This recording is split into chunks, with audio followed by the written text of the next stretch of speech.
Assalamualaikum warahmatullahi wabarakatuh. Perkenalkan, kami dari kelompok 6. Di sini kami akan membahas tentang konsep organisasi yang fleksibel.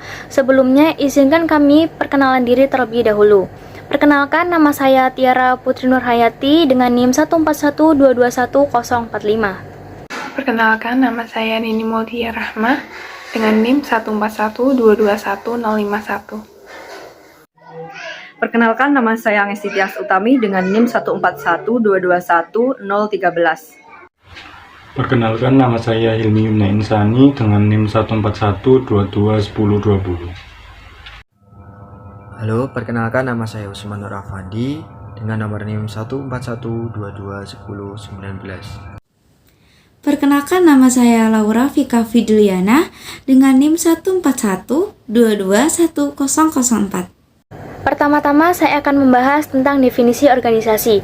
Organisasi merupakan suatu kelompok yang terdiri dari 2 orang atau lebih yang bekerja sama untuk mencapai tujuan tertentu. Selanjutnya ialah terdapat aspek-aspek menciptakan organisasi yang fleksibel. Ada 5. Yang pertama ialah desain pekerjaan, yang kedua ialah departementalisasi, yang ketiga ialah delegasi, desentralisasi, dan sentralisasi, yang keempat ialah rentang manajemen, yang kelima ialah bentuk struktur organisasi. Baik, saya akan membahas aspek yang pertama, ialah desain dan spesialisasi pekerjaan. Definisi desain pekerjaan ialah penataan tugas atau hal lain yang perlu dilakukan untuk mencapai tujuan perusahaan dalam suatu pekerjaan tertentu untuk meningkatkan produktivitas dan kepuasan karyawan. Selanjutnya ialah definisi spesialisasi pekerjaan, ialah pemisahan semua aktivitas organisasi ke dalam tugas-tugas yang berbeda dan penugasan tugas yang berbeda untuk orang yang berbeda. Dampak positif spesialisasi pekerjaan. Yang pertama ialah memudahkan sebuah organisasi yang besar, karena beberapa bidang pekerjaan memang harus dilakukan oleh banyak orang yang ahli dan beberapa orang lainnya menangani bidang yang lebih sederhana. Yang kedua ialah lebih cepat dan efisien, karena ketika satu individu hanya ditugaskan untuk mengurus satu bidang pekerjaan saja, maka individu tersebut mampu mempelajari secara cepat dan efisien. Yang ketiga ialah menghemat waktu, karena pekerjaannya mengulang satu pekerjaan yang sama secara berulang kali, maka tidak perlu waktu untuk mengubah operasi. Yang keempat ialah memudahkan untuk merancang peralatan khusus. Selanjutnya ialah dampak negatif spesialisasi pekerjaan. Yang pertama ialah rasa bosan, yang kedua ialah rasa ketidakpuasan karyawan terhadap pekerjaan mereka, yang ketiga ialah bolos dari pekerjaan, yang keempat tidak bekerja dengan sungguh-sungguh, dan yang kelima ialah melakukan sabotase terhadap perusahaan. Lalu, alternatif yang dapat dilakukan dalam spesialisasi pekerjaan. Cara mengatasi dampak negatif spesialisasi pekerjaan ialah melakukan rotasi pekerjaan.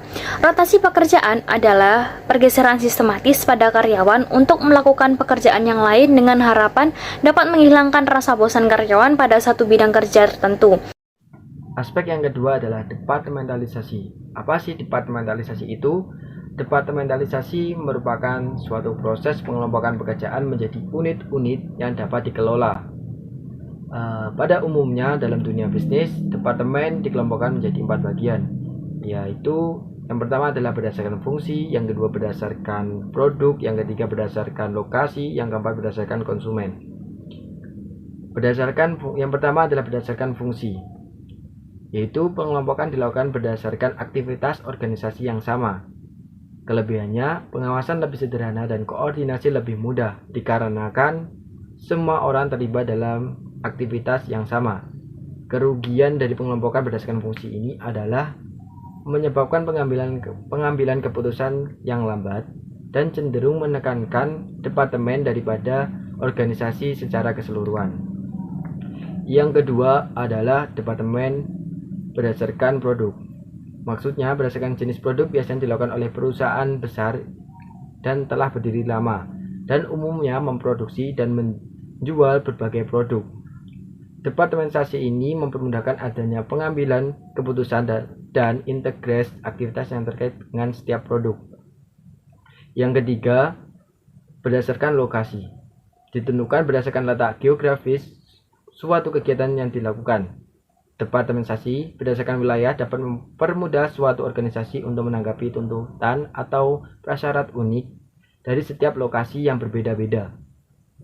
Namun, Di sisi negatifnya, ialah dibutuhkan banyak staf administrasi dan sistem kontrol yang rumit untuk mengkoordinasi operasi di banyak lokasi. Yang keempat, berdasarkan konsumen. Biasanya disesuaikan dengan berbagai kebutuhan suatu populasi konsumen tertentu. Keuntungan dari berdasarkan konsumen ini adalah perusahaan akan lebih efisien untuk menangani kebutuhan konsumen, sedangkan kekurangan dari berdasarkan pengelompokan konsumen ini adalah dibutuhkan staf administrasi yang cukup banyak daripada biasanya. Penjelasan yang akan kami bahas selanjutnya yaitu mengenai delegasi, desentralisasi, dan sentralisasi. Delegasi adalah memberikan pekerjaan dan kekuasaan kepada pekerja lain. Delegasi menentukan wewenang sentralisasi dan desentralisasi dalam organisasi. Adapun tujuan dari delegasi otoritas adalah yang pertama, membantu untuk menyelesaikan tugas manajer yang tidak bisa dilakukan secara sekaligus. Yang kedua, agar kemampuan dan keterampilan bawahan akan semakin berkembang. Langkah-langkah pendelegasian. Yang pertama, manajer menetapkan tanggung jawab. Tanggung jawab adalah kewajiban untuk melakukan pekerjaan atau melaksanakan tugas. Yang kedua, yaitu manajer memberikan kewenangan. Otoritas atau kewenangan adalah kekuatan di dalam organisasi untuk menyelesaikan pekerjaan atau tugas yang diberikan. Yang ketiga, manajer menetapkan akuntabilitas. Akuntabilitas sendiri adalah kewajiban seorang pekerja untuk menyelesaikan suatu pekerjaan atau tugas yang diberikan. Selanjutnya, hambatan untuk pendelegasian, yaitu tidak percayanya manajer kepada anggotanya, atau manajer takut karyawan akan berkinerja luar biasa dan menarik perhatian manajer tingkat tinggi, dan beberapa manajer tidak mampu merencanakan atau menugaskan kerja secara efektif untuk karyawan-karyawannya. Faktor yang mempengaruhi suatu perusahaan didesentralisasi. Yang pertama, yaitu lingkungan eksternal tempat perusahaan beroperasi. Semakin kompleks dan tidak dapat diprediksi lingkungannya, maka semakin besar kemungkinan bahwa manajemen puncak akan membiarkan manajer tingkat yang lebih rendah untuk melakukan desentralisasi. Yang kedua, yaitu sifat dari keputusan itu sendiri. Semakin beresiko atau lebih penting keputusan yang harus dibuat, maka semakin besar kecenderungan untuk memusatkan pengambilan keputusan. Dan yang terakhir yaitu kemampuan manajer tingkat bawah. Jika para manajer ini tidak memiliki keterampilan membuat keputusan yang kuat, maka para manajer puncak akan enggan untuk melakukan desentralisasi.